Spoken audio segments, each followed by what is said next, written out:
Once you've faced the fear of being fully fucking rejected for being who you are, you become unfuckwithable and uncancelable. What makes you special?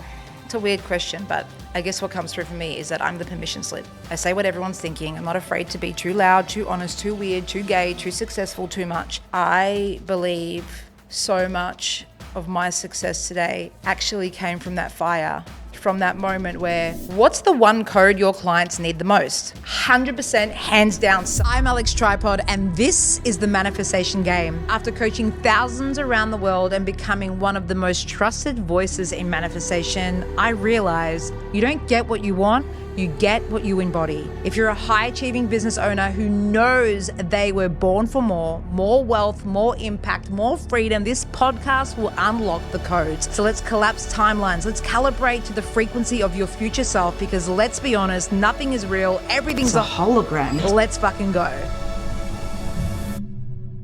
All right, babe, welcome back to the manifestation game, where we don't just play cute with the universe. We bend timelines, we drop truth bombs, and say the shit that no one else will. And today, this one is a little bit different, because I asked my email database a while ago to ask me the most controversial, juicy, maybe even inappropriate and personal questions anonymously. I had no names attached to this. And holy shit, you delivered. We've got questions about my exes. Yes, exes, plural. We've got God and religion talk. We've got personal development, bullshit and shadows. We've got millionaire mindset codes and lesbian thirst traps. So we've also got what do I struggle with to manifest, and also some spicy emotional revelations that you will not see coming. This is raw. This is real. This is me with no filter, and here we go. So buckle up. This is anonymously asked questions. I can never say that word. Anonymously asked questions. They are unfiltered, they're uncensored, and they're so fucking real, it kind of hurts. Let's go. Question number 1. I didn't write these questions. I'm just saying them how they are. What are your thoughts on your ex turning to God, getting back with her ex, and becoming a cleaning lady? Wow. Remember, I didn't ask that question.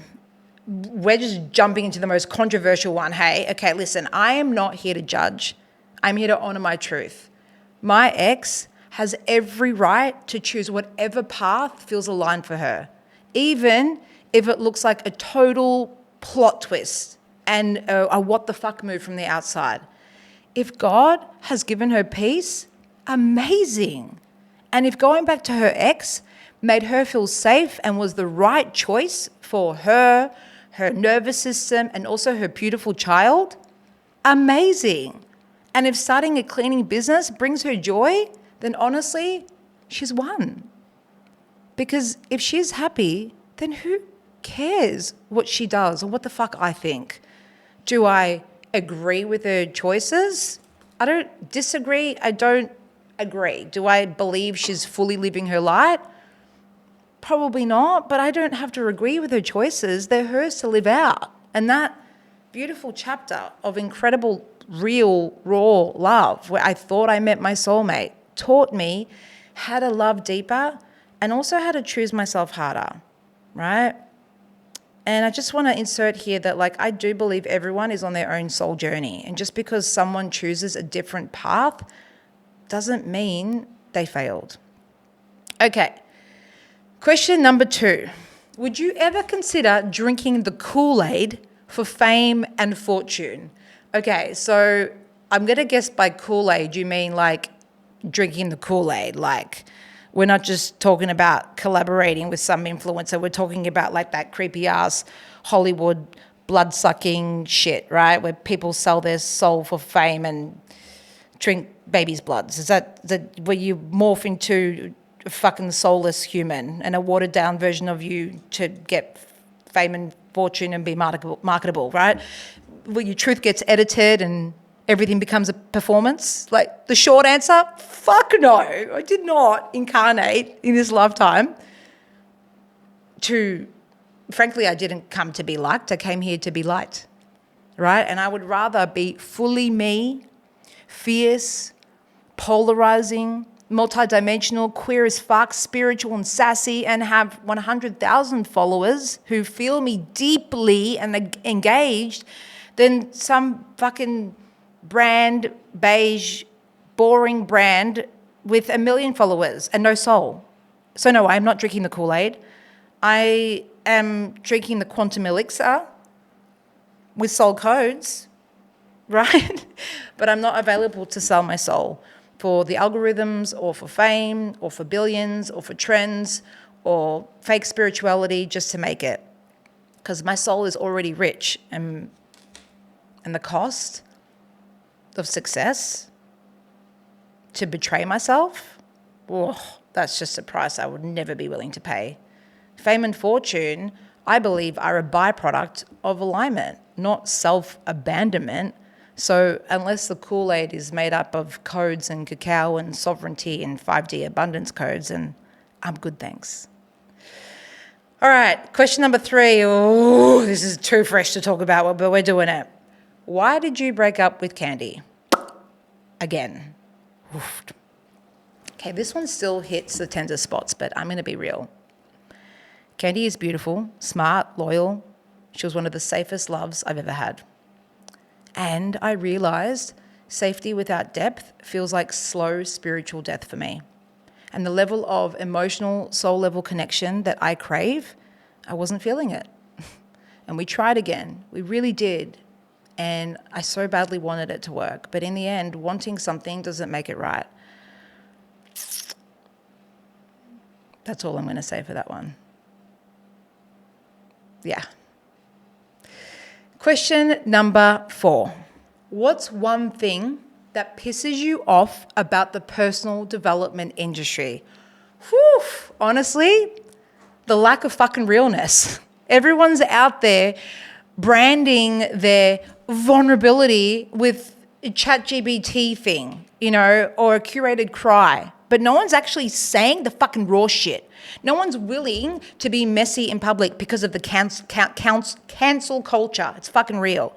No one wants to go first in telling the full, uncensored, stories, or the I fucked up and I almost burnt it all down sort of truth. It's like people are so obsessed with being palatable and perfectly spiritual that they've forgotten how to be human, right? Coaches are teaching authenticity while scared fucking shitless to say what they really think in case it offends someone. Leaders are preaching courage, but can't even post about their actual fucking beliefs about real things that are going on in the world, unless it's been curated by ChatGPT. And don't even get me started on the fear of being too edgy, too loud, too much. Babe, your voice is your power. And this industry is full of people that are just whispering, trying not to rock the boat. Meanwhile, I fucking came here to flip the whole boat over. And yeah, it's scary. So yeah, what pisses me off? The performance of vulnerability, the curated realness, the silence in the spaces where truth could change lives, but instead people water themselves down to be relatable, palatable, or safe or liked. I don't hate being rejected. I don't hate being trolled, but I'd rather be real and rejected than fake and fucking adored, right? I'll go first. I always do. And if that makes me too much, good. Then that means I'm in the right room. Question number 6, I think. Right, next question. What do you think about people turning to Jesus and God after years and years and years of personal development? Honestly, I fully respect it. If someone finds deep peace and purpose and healing in Jesus, beautiful. Truly, I honor all paths that lead someone back to love and peace within themselves. Here's where I draw the fucking line. When people suddenly find God and then start throwing shade and stones at everyone who doesn't worship the same way, don't come at me saying that because I teach new earth frequency, quantum manifestation, and 5D energetics, that I'm doing the devil's work. Jesus literally stood for unconditional love and acceptance. He didn't judge others. I mean, he rolled with prostitutes and outcasts and like non-self-righteous influencers. So let's just not twist scripture or the Bible into a weapon to shame people walking their own path to God, right? I love God. I talk to Source every day. I see and feel God in the ocean, in the sky, in my meditations, in my orgasms, in the way my clients come home to themselves. I don't need a church to know that I'm holy. You do you, babe. But don't throw your newfound beliefs at me like spiritual grenades and expect me not to clap back. Because we're all walking each other home. Just because I don't say amen at the end doesn't mean that I'm not praying. These questions. Question number 7. What do you think your best quality is? My best quality is my ability to keep going no matter what. I've been through heartbreaks, business flops, flop launches, spiritual voids, identity deaths, wormholes, and somehow I still get up, I still lead, I still pour love into everything I do. People call it magnetism. Some people call it a superpower. Some people say, Alex, it's just something about your energy. But here's the truth. My magnetism comes from discipline, which over the years has now turned into devotion. I am married to my mission. I don't flirt with it. I don't dance around. I don't dabble in it when it's convenient, when I'm getting results, when I'm making sales. I live and breathe it every single day. I am here to raise the vibration of humanity, full stop. And the love that I have for that, the conviction, the fire, the joy, it overflows into everything I do, every word I speak, every offer I launch, every moment that I share online, whether it's professional or too personal. And that's what people feel. It's not just branding. It's not just energy. It's my heart. It's my service. So yeah, my best quality, it's my unwavering commitment to this planet. I'm going to keep showing up. I'm going to keep showing up with heartbreaks or in the void or in the miracle or in the quantum leap and the breakdown, because my love for this mission is bigger than my fear. And that's what makes me magnetic. Quick pause, legend. If you're loving this episode, you need to watch the Manifestation Game movie. It's not just a film, it's an activation. If you've ever felt like you're doing all the things, vision boards, affirmations, rituals, but you're still not seeing results, this movie will shift your frequency, rewire your beliefs, and give you the missing codes. Watch it now using the link in the show notes. Now back to the episode. Next question. What's the one code your clients need the most? 100% hands down self-belief. Right? I don't care how good your niche is or how sexy your landing page is, your sales page. If your cells don't believe, no, fuck belief. If your cells don't know, like if you don't have a knowing that you are safe to receive it, you're going to sabotage your whole entire mission over and over and over and over again. You don't need more information. You need a new identity. Question number 9. How do you actually help your clients hit 20K months or 100K months? Good question. I help them rewire their subconscious. I help them collapse their limiting identity loops. I show them how to sell with their soul instead of shaming people or using bully manipulation tactics to sell out another offer or sell from stage. I show them how to market like a multi-dimensional magnetic icon. I activate their frequency and then I watch the universe simp for them. In a nutshell, I teach frequency meets structure. So all the identity stuff and also all the strategy stuff. Because when you combine them, fireworks. So I give them the frameworks and the fire, the nervous system and the new beliefs. We don't play small in my world. We play quantum. Next question. What makes you special? Well, it's a weird question, but I guess what comes through for me is that I'm the permission slip. I say what everyone's thinking. I'm not afraid to be too loud, too honest, too weird, too gay, too successful, too much. And that gives people the courage to finally be themselves and to get rich doing it, right? I hold you to your greatness, not to your boring fucking excuses. I'm not here to help you feel better about playing small. I'm here to fuck up your whole comfort zone in the name of your destiny and living your truth. Question number 11. What was one of the hardest times and decisions in your life? Oof. Okay, well, easy. Recently, like really recently, it was leaving Candy, because I wasn't walking away from chaos or toxicity. I was walking away from comfort and from someone who loved me and I loved. And I was walking away from a version of my life that looked safe and sweet on the outside. But my soul knew it wasn't it. And choosing to let go, again, even when it hurt, even when part of me wished I could just stay and make it work, was one of the most courageous things I've ever done. It cracked me open to a whole new level. And here I am, 3.5 weeks later, fully shifted in my power. All right.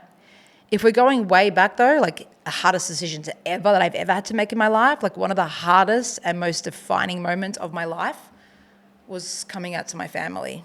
Everyone sees this loud and proud lesbian now, like fully expressed, confident, unapologetic, but what you don't see is the depth of what I've had to hold as a young woman in my 20s, raised in a Greek family, knowing that speaking my truth could fracture everything. The fear and the shame and the deep grief of will they still love me was a lot to navigate, and that decision forged something in me. It built a level of capacity and resilience and self-trust that became the foundation of everything I've built. I believe so much of my success today actually came from that fire, from that moment where I fully chose me, even if it cost me being accepted by my family. Because once you've faced the fear of being fully fucking rejected for being who you are, you become unfuckwithable and uncancelable. And I carry that strength into every launch, every client, every stage, every message. I don't fear being seen because I've already faced what it costs to be real. And I'll choose real every single time, every single day, every single moment, every single timeline. All right, last question. What is one thing you struggle to manifest? Okay, I was going to say hot lesbians with emotional depth and good communication and who also want to have a family with me. But the truth is, it's not just hot lesbian or hot lesbians. Let's get this straight, or gay, really. I'm calling in my match, my equal, my divine counterpart. Actually, scrap that. I'm not fucking calling her in. I've let go of that shit. I'm not calling her in. No. The shift that I've had is I'm happy and I trust that she's preparing herself for me and vice versa for her. So I have in the past struggled to manifest a woman who can meet me in the bedroom, in business, in the sacred stillness, in presence, in all of it. Like fully met sexually, spiritually, mentally, emotionally, vibrationally. My woman is sexually embodied and emotionally intelligent and intellectually stimulating and spiritually fucking anchored. She's whole, she's powerful, she's so deeply devoted, and she doesn't shrink when she feels my fire and my power. She fucking loves it. She rises in it. So look, maybe from the outside it looks like I've bounced from one relationship to the next. Maybe it looks messy or even pathetic to some people, but you can only reflect back to me the shame that I hold for myself. And newsflash, I actually don't have any shame around it, because the truth is I am genuinely so deeply grateful for every woman I have had the privilege of loving and being loved by, the privilege of relating with, because every woman, every relationship has led me to a quantum leap. Every heartbreak cracked me open to more of me. And what I've learned is that I am the one. I'm not searching for my other half. I am holding the wife template now, the template of a powerful, whole, widely embodied woman. And I'm holding the template of two embodied women choosing each other, not needing each other.